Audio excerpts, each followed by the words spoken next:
ट्रॅव्हलिंगचा थर तुम्ही अनुभवलाय, कसं वाटलंय? खूपच निसर्गाने घडलेला महाराष्ट्र कशाबद्दल किंवा निसर्गाचा भारत कशाला म्हणतात ते आज हे साहसी पर्यटन लक्षात आलं.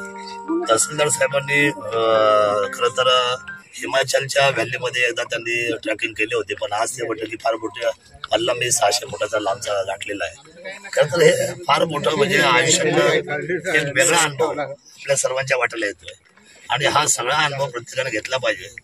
आताच्या तरुणांना जर साहस वाढायचं असेल तर हे दऱ्या करून घेतलं पाहिजे, डोंगर दऱ्याचा प्रवास केला पाहिजे. कारण माझा इतिहास माझ्या शिवरायांनी उभा केलाय आणि शिवराय म्हणजे ह्या जगाचे आदर्श प्रशासक राहिलेले आहेत आणि म्हणून आजचा आम्ही जो प्रवास अनुभवला, साक्षात मी छत्रपती शिवरायांचा जयघोष करत होतो. मला आनंद वाटला, अभिमान वाटला.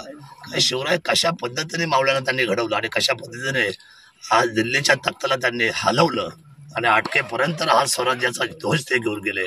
माझा सॅल्यूट आहे माझ्या राजाला, असा राजा होणे नाही.